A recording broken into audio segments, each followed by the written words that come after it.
for Robbert Mica from ATG. Thank you. Let me see. Yeah, I think it's all working. So I was supposed to, I'm going to do this in English, right? So I was supposed to be here tomorrow, so I flipped everything to be here tonight because I think it's really important, especially for you guys to know this. I've been spending a lot of time in boardrooms lately, etc., and it's really hard to try to get the message across of what we're doing.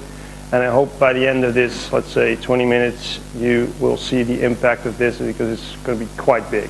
So we're already picking up traction. So a little background. I'm an entrepreneur in residence, which is basically a Silicon Valley term for doing whatever you want within a company.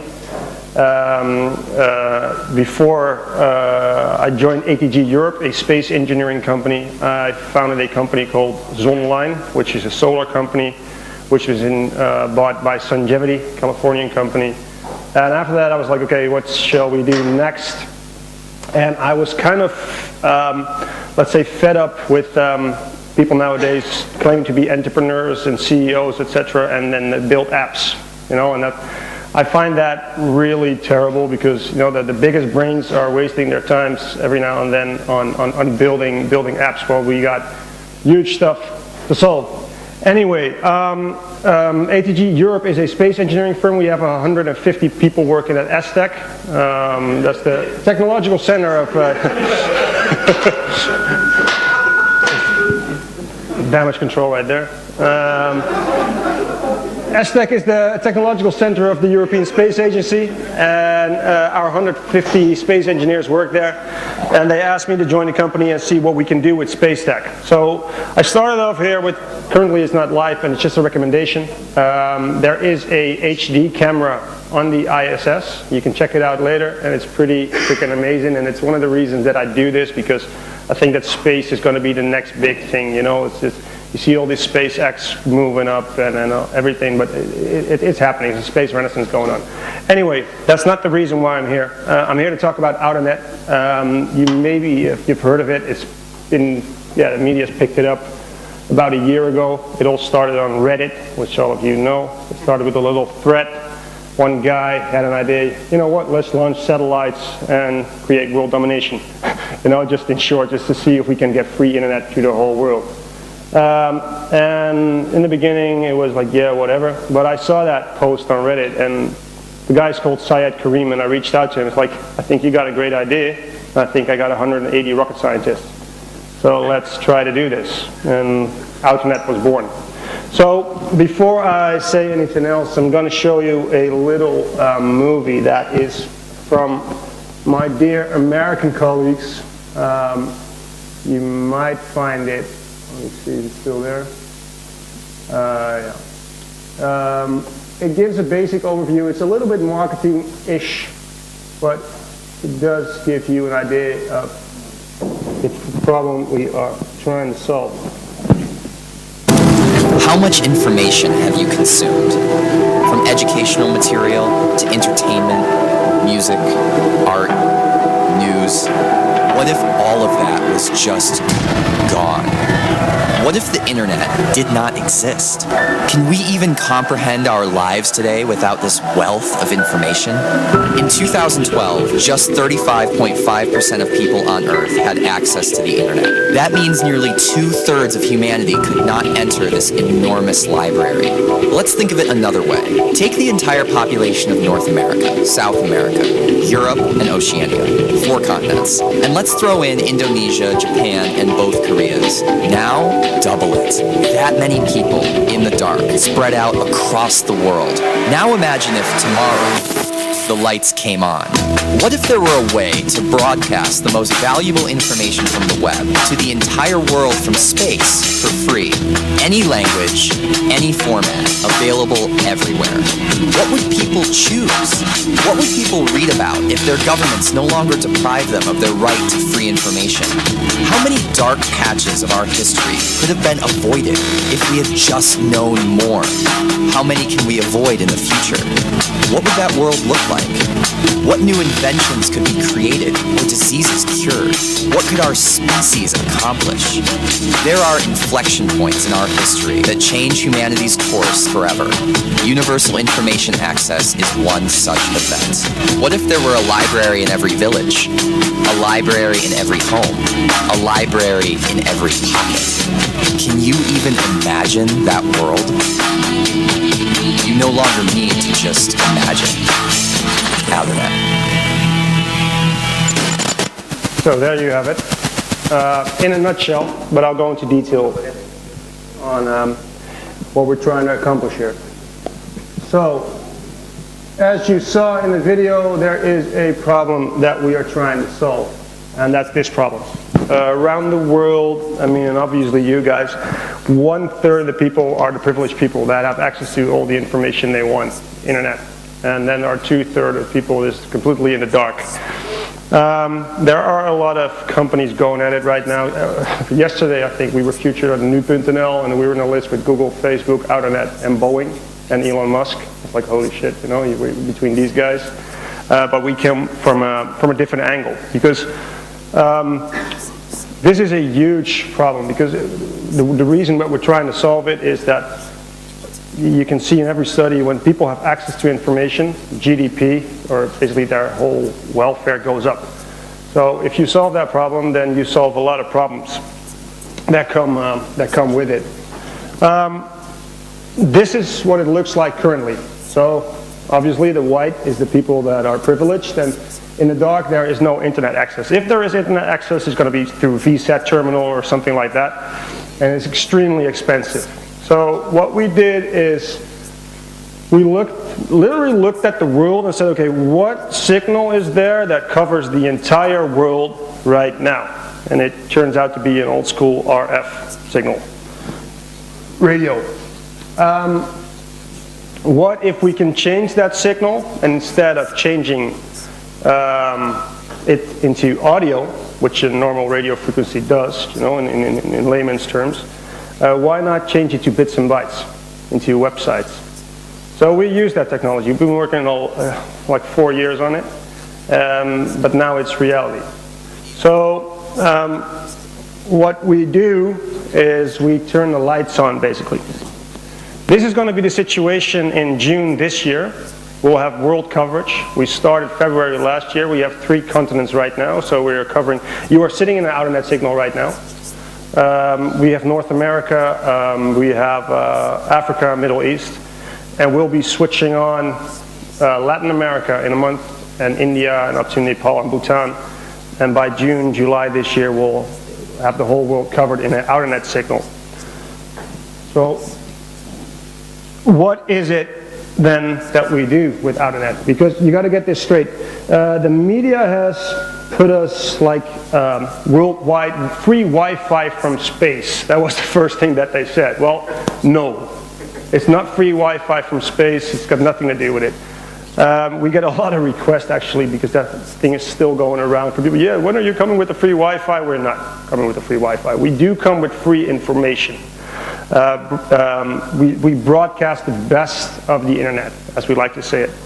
So free information, and that information is, we broadcast Wikipedia. We have a contract with Project Gutenberg, which you might have heard of, books that have fallen into the public domain, Harvard University, University of Vienna, all these things of which we say, like, this is like 100 gigs of data that we think is beneficial to mankind, and Wikipedia in front. Furthermore, you can think about education.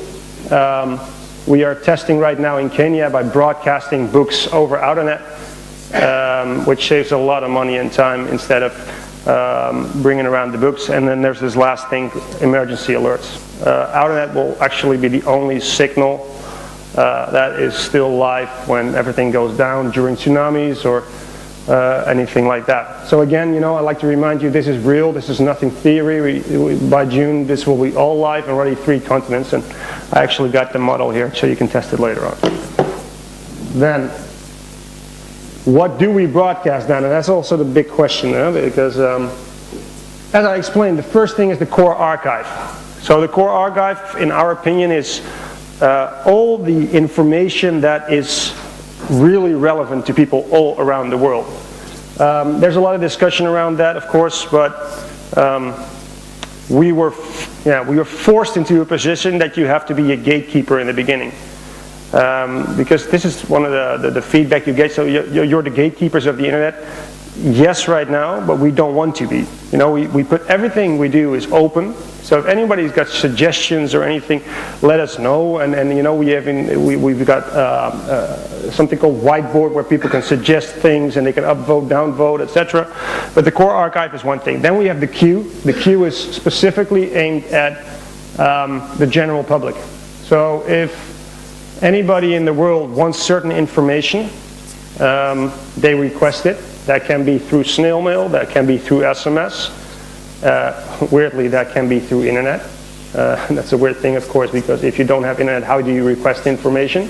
So we got, basically what we did is we did build internet, but it's extremely slow. You request the URL and it takes 2 days to load.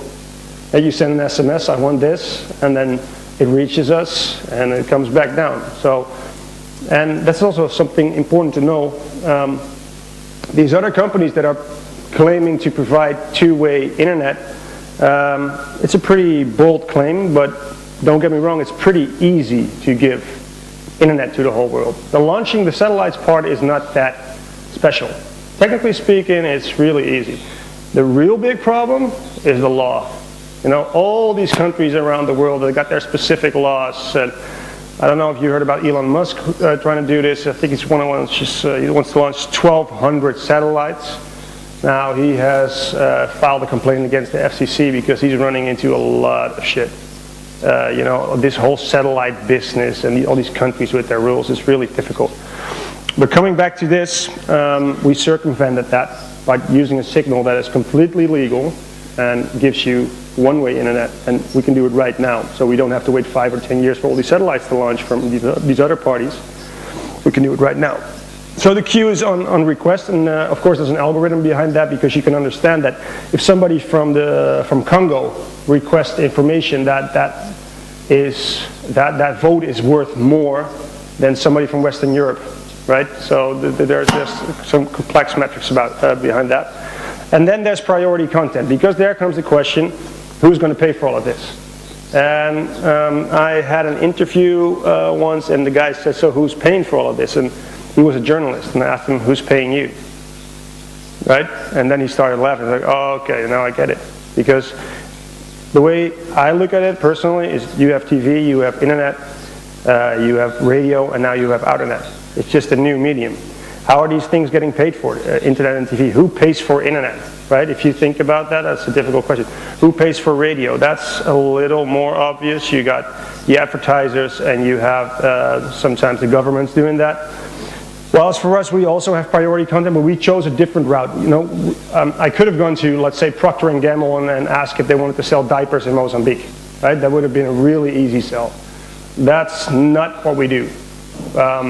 We have signed contracts with NGOs that also need to reach these people. So you can imagine that, let's say the World Health Organization or Red Cross has information that especially they want to get out there, but they have no possibility to get their information out there. So we are signing up contracts with these kind of parties. And it's actually also the way, and I wasn't there, but I mean, from what I understood, when the internet started, everything that was slightly stained with commercial intentions was wrong, right? And that's also what we're trying to do here from the start. Will it eventually take over? I cannot say, but you know, money is a powerful thing, and in the end, you never know what is going to happen with that. But our intentions are different. So the paying parties are, let's say, the good guys in this sense. So how does this work then? Right now we are leasing 5 satellites, I think.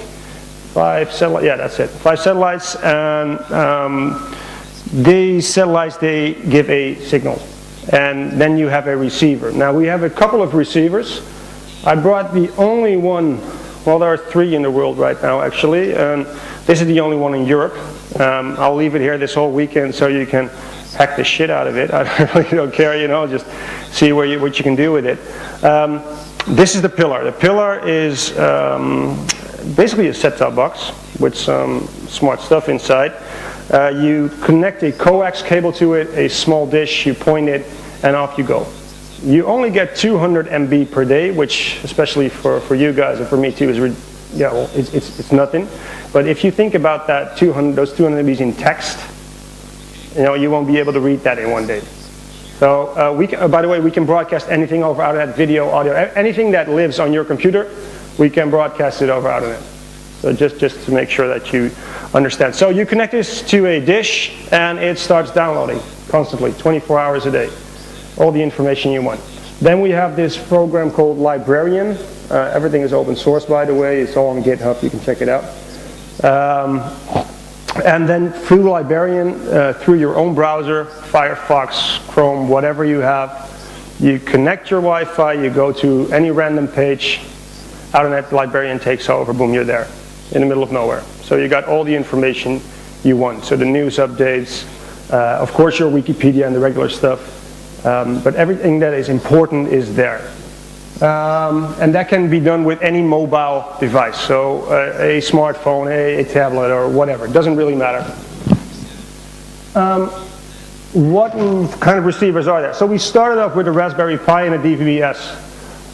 Again, everything is in GitHub. If you want to build your own, I really, please go ahead. You know, if you want to build a business on this, if you want to start selling Outernet receivers, I do not care. Really, you know, everything is out there for you to copy and paste and improve upon. So that's the first one we started with, but not the whole world is able to build with Raspberry Pis and GitHub and all that stuff. So I don't think so. So we had to come up with something else. The pillar is the first thing, and this is aimed for villages. So if you can imagine, if you put this router somewhere in a village, or whatever, community center, everybody through their Wi-Fi can log into Outernet in the middle of freaking nowhere. That's pretty much unheard of at no cost, because this is going to set you back about $150, and data is always going to be free. So this is the pillar, and I'll leave this for the whole weekend, and you can actually log in now if you go to your Wi-Fi, and don't do it right now, but you'll see a signal Outernet, connect to it, go to your browser. Maybe some people are already on it. Then we have something called the Lantern. And the Lantern is a pretty cool device. You can check it out at Indiegogo. We launched a Indiegogo campaign, and we aimed for $200,000, and right now we're on $555. So that kind of worked out. The Lantern is a solar-powered device. Now this is something, yeah, these are the templates. It actually looks different now. It's a solar-powered device which constantly receives data from space. So you don't need to hook up a dish. Antenna is built inside. It's limited to 10 MBs per day. But again, 10 MB in text and in pictures is quite something. It's just for news updates and the weather, etc. We'll be shipping that in August. So we sold 6,000 units now, and it doesn't even exist yet. But you know, for us, it's a proof that people around the world want this. And we've gotten orders from 150 countries around the world. I don't know how we're going to ship to some countries though yet, but that's another challenge we have. And then there is something that just popped up here, and this is the aim in the end, a mobile Outernet receiver. This is a small device, it's about the size of your thumb. You can jack it into your phone, and your phone all of a sudden is a Outernet receiver. Now, the goal after this is to integrate it into phones. So you can imagine that you're in the middle of nowhere, but you have your Wi-Fi, you have your Bluetooth, all these signals, and there should be an Outernet signal too, because it makes a lot of sense. For Europeans here, it's sort of like teletext, but improved, right? You get static dynamic information 24/7. Again, this is the Lantern. It looks different now. Look it up on Indiegogo. You'll see it. There's a really nice movie on there. Yeah. So it's in demand. Yeah. Why is the bandwidth on the Lantern lower than the other one? Because it has no dish or a phone antenna? Yeah, exactly. So we call one the mobile service, and we got the regular service. So this mobile service is for that portable antenna, and that small, we call it a dream catcher, that small thing that you just saw. And then this other one is aimed for the dishes, and like more like communities where you say, we can jack this up to 10 gigs a day if we want, or even more. That's not a problem. But for now, we just limit it to 200 MBs, which is more than enough for now. And I might as well, while I'm at it, show you the Indiegogo movie. That is controlled by the World Bank and purely controls what information this gets is a guy that and they you hear in the they're background. open sourcing this so anyone that can have Illuminati access to be able are to build behind one of these Outernet. lantern. Well, I can tell you I'm not lantern devices, which is in the shape. I even had to Google it. Let me see. Yeah. So this is a small video, and then you'll see my colleagues. A library in every village. Think about that. It is a powerful idea, and it is already possible. Today, anyone can build a homemade receiver pointed at the sky and receive free information from space. But we want to go even bigger. Well, actually smaller. A library in every pocket. Introducing Lantern. We don't just want to help the 4.3 billion people who lack internet access. We want to make something every person on Earth can use. Lantern is one device that receives free data forever. Lantern continuously receives radio waves broadcast by Outernet from space and turns them into digital files. When you want to view the content stored on Lantern, just turn it on and connect your Wi-Fi enabled device to Lantern's hotspot. All you need is a web browser. It's like an offline version of the internet that updates constantly. You can also charge your phone with Lantern, and when power isn't available, Lantern can charge itself with its built-in solar panels. Lantern is like a Swiss Army knife for offline communication. How much better will we respond to the next Hurricane Katrina, Indian Ocean tsunami, or Syrian refugee crisis when everyone has the right information? Lantern is also a critical addition to your disaster kit. When cell towers go down and terrestrial networks are compromised, you and your family won't be. Get your news anywhere in the world. Whether you are abroad, on a mountain, or in the middle of the ocean, Lantern receives news from major news outlets in several languages. And don't worry about what your kids might find online. You control what your Lantern keeps from Outernet's broadcast, so you can create the perfect digital library. And in many parts of the world, Lantern means things that have previously been impossible. Outernet broadcasts educational material, from videos teaching literacy to courses on computer programming, making learning possible everywhere on Earth. Imagine when education becomes truly universal. It is already happening. We are working with the World Bank in Sudan and IREX in Namibia to turn on lanterns all over those countries, and that's just the beginning. Lantern is not just a library, it can be a school. Because we're broadcasting from space, if you have a government that says you can't read this. And then something else, because we're leasing bandwidth right now, beginning in 2016 we'll be launching our own CubeSats. And I think most of you guys know what a CubeSat is. If not, it's a small satellite, 10 by 10. A UK space agency is paying us for that, and then in the end we're going to be launching 16 to 24 CubeSats, and then we'll have world coverage. And that means that we'll have our own infrastructure. So if anything happens to the regular satellite operators, we are still fully independent and we have our own infrastructure. So we basically own the whole chain.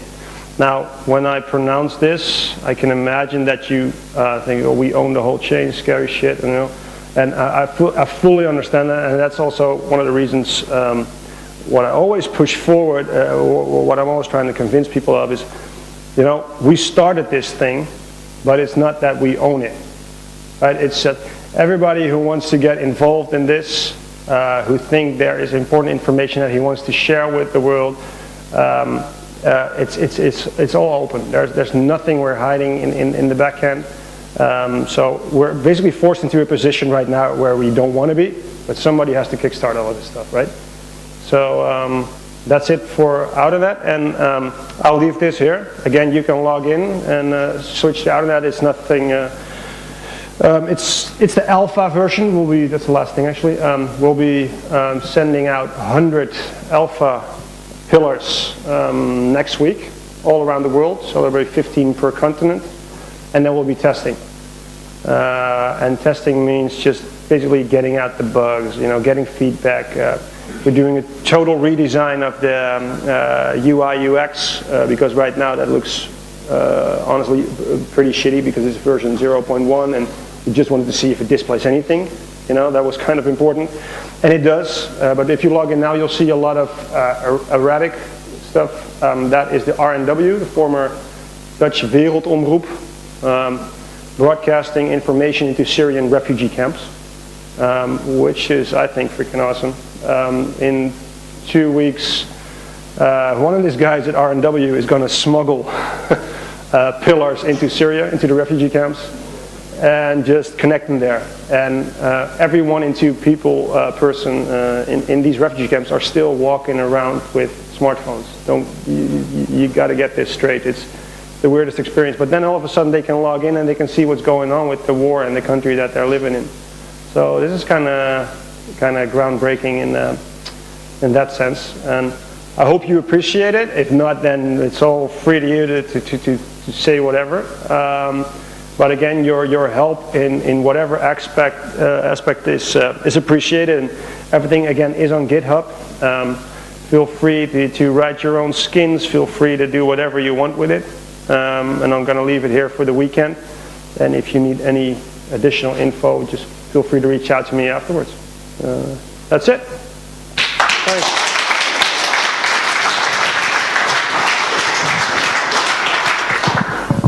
Thank you, Robert, for informing us on and telling about the Outernet. I think it's really cool. Yeah, sure. That's really cool.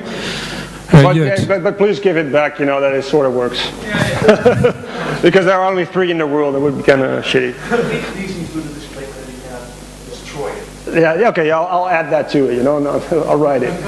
No, but yeah, you can open it, sure. And again, there's nothing special inside, so yeah. Thank you. Jurt has another question. How easy or hard would it be to censor or jam the signal for governments and Good question. such? My theory is that if you want to break something, you can break it. That's it, right? It's multi-frequency. So what it does, it switches all the time. If something is jammed, it switches. And I think it's 5 frequencies that we switch to all those. So we try to make it as hard as possible. But again, all help is welcome. We got some pretty clever guys working all around the world. We're not in one country. But yes, it's multi-frequency. So that kind of solves the problem. Okay, there's another question here. What frequency do you use for the satellite signal? Depends on the continent. But we're aiming for one signal that is that is covering the world and has got all the legal shit taken care of. And that's 399.5 to 400.5. It's owned by this obscure Canadian entrepreneur that decided to launch a couple of satellites in the 80s or something. And they're still out there, and he got the frequencies all over the world, and that's exactly what we need. But then again, if that doesn't turn out, we can use different bands. And we're capable of doing two-way internet in the C band. So if that is going to work, that is also going to change some stuff. But again, this is everything. We're moving extremely fast, and as soon as something works, we'll just boom, we'll launch it. We'll see where it goes. So multi-frequency. But again, if you go to Outernet, you'll see everything in every satellite. You just at which frequency is broadcasting. Here's another question. Hi, I'm Matthias from the Pirate Box project, and very, very thank you for this talk. Didn't come across this project, and on our project, a lot of people came across this exactly this point, like, okay, I'm living in Syria, I want to publish freedom of speech and this kind of stuff. Mm-hmm. So that's a promise. I will talk about your project and publish it on our platform and on our circles. Same goes vice versa, because I saw it on the Hacker Hotels, like, shit, this might make sense. Yeah, and the next question, I have some questions, sorry. Yeah, sure. The first is, do you consider local caching on the boxes to reduce the upstream, downstream? It is local caching. This is local caching, okay. Yeah. Next question, do you consider local uploading in terms of having a local file storage, in terms of, speaking of Pirate Box, with an uplink? We're in the same wavelength here, yes. And that's funny because we didn't think about that, and when I was in Africa 3 weeks ago, that's one of the first questions we got, and I hadn't thought about it yet. It's the weirdest thing, because this chief said to me, we were at BBC Click, maybe you know that show, BBC Click, and we were in Kenya with Syed, and this chief, the Twitter chief in Kenya, is a funny guy. His whole village is on Twitter. In the middle of nowhere, and he uses it for everything. But he asked, can I store my local content just from here and beam it to the box, as he said, and then they take it off. It's like, yes, you can, but we haven't done anything about it yet. So, yes, that's in our pipeline. But then again, I saw your Pirate Box, like, damn, And do you know about the World Reader project? Are you working together with them? The what? World Reader. They are like World. Oh yeah, sure, yeah. Okay, yeah, because one of them visited us at our first Pirate Box camp and published it, and they are using the library box, which is a Pirate Box fork. I know, yeah, we're in touch. At least the guy you just saw there, he's in touch with them. Ah, very good, very good. Yeah. Okay, thanks. But let's discuss. I think it's good. Yeah.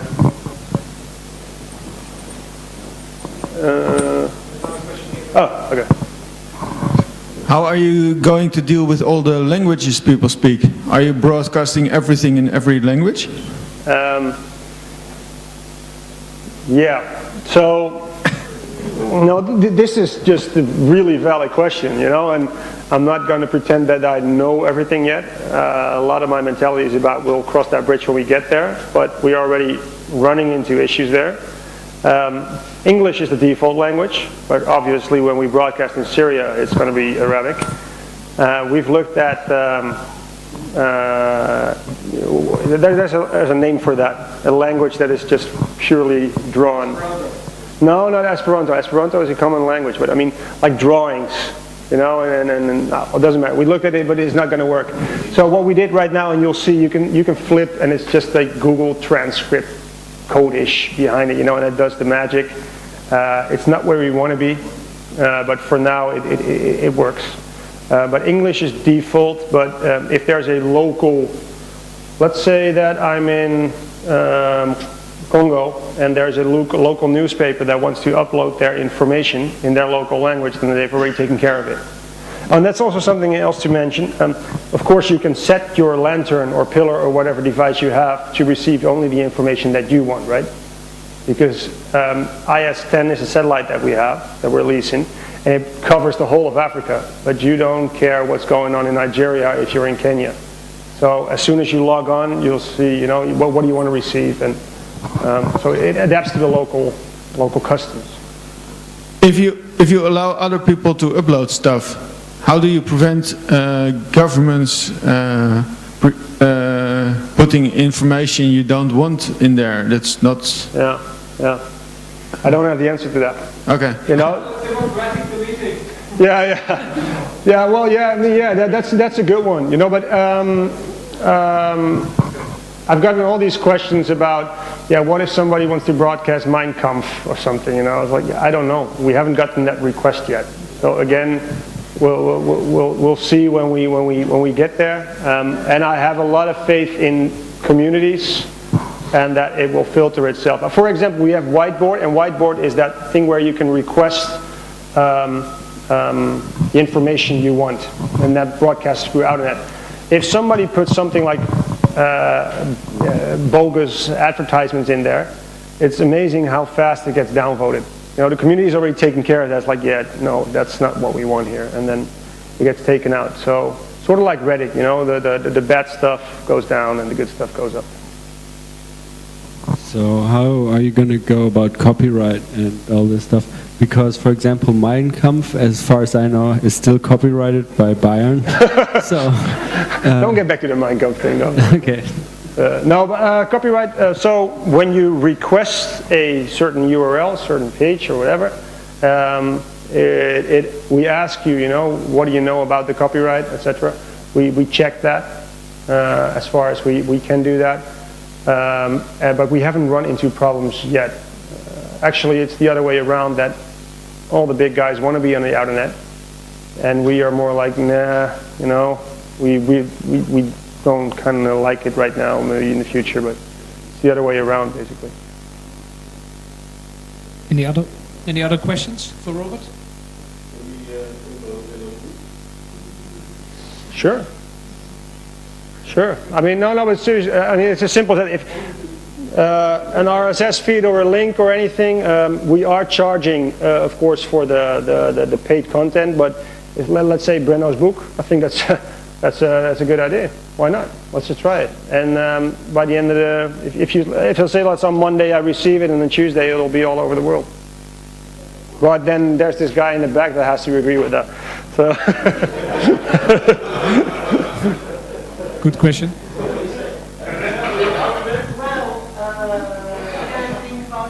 Sure. Any other questions? Any other questions for Robert? If not, I'll be having a beer over there and you can ask it there. Okay. Yep. Thank you Thanks so much. Thank you.